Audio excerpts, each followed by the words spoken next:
know, one of the things I use a lot of is vanilla in my baking. And here's a tip. Always use pure vanilla extract. And remember, extracts last just about forever in the pantry. Don't use imitation because their flavor doesn't hold through. But once in a while, it's fun to make your own, and it's so easy. I'm going to show you how. You're going to start off with a vanilla bean. And this is from Madagascar vanilla bean. And the vanilla bean is actually the seed pod of a vanilla, like an orchid. And it's very hard to harvest. I believe they have to harvest these pods by hand, and then they're aged, etc. But this is what it's going to look like. And when you buy it in a glass jar, it will probably be in some cellophane inside the jar. Here's what you want to look for. You want to look for a vanilla bean that's very, very flexible. If it's all brittle, it's too old, it's too dried out, so take it back.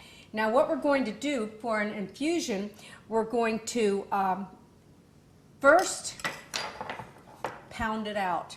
And what this does, this gives you more surface area. By the way, this is called an this is what I got from my mom, like a mortar and pestle from Lebanon. We use this to smash garlic, to do just about everything. It's just an heirloom. And I love when I use it. I'm almost transported back to my mom's kitchen. So back to the recipe. The vanilla bean is sort of smashed down. And a lot of recipes don't tell you that, but that's really a good tip. And now what you want to do is you want to split the bean, because what the good part that we're going to use to make vanilla is inside. It's the seeds. And if you've ever seen these, like if you buy good vanilla ice cream and you see all those little black dots in it, look at that. That's the vanilla seeds. That's where the flavor is. So by splitting, by giving you more surface area and then opening the vanilla pod, you can leave the seeds in or you can scrape them out, whatever you want. But it already smells great. So now what you're going to do is you're going to take a jar, should be a glass jar, and we're going to put our vanilla beans in there. Of course, we're going to get all those good seeds. And I have one bean here. There we go. I don't want to waste any of those seeds. And now what we're going to do is we're going to add alcohol. And that's what's going to infuse it to make an extract. Now, a lot of times I'll use vodka. Vodka's great because it doesn't have any flavor. Once in a while, if I give this as gifts, I'll make 3 bottles. I'll do one with vodka, one with bourbon, and one with rum. So you have plain vanilla, bourbon vanilla, and rum vanilla. So feel free to mix and match.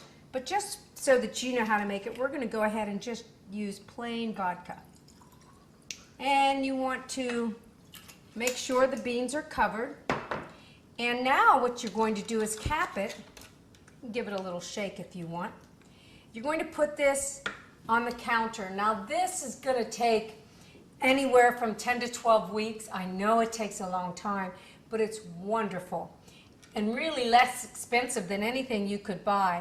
And what you're going to wind up with after that time is a vanilla extract. Oh, that smells so good. Now I will tell you, it's not going to be as dark colored as the commercial, but it's going to be just as good. And again, it makes a great gift from the kitchen. It never wears out. Now when I give this away, I like to leave some of the bean in there.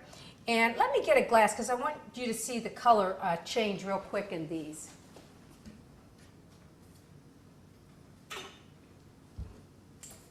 Okay, here we go. This is before it's infused. And let's put this over here so you can see. This is after. This has been on my counter for about 3 months. Look at that. Isn't that beautiful?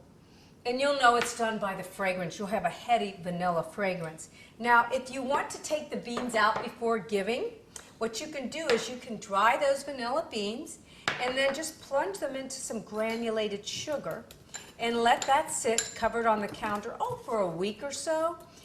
And what you're going to have then is vanilla sugar, really delicious. And if you can see how brittle these are, because they've been dried, they still have a lot of flavor. And by the way, even if you use vanilla beans in cooking, like the whole bean in a pastry sauce or something, and you're finished with it, rinse it off, dry it off, and you can use it again, because you can get several uses out of those. But anyway, here you go.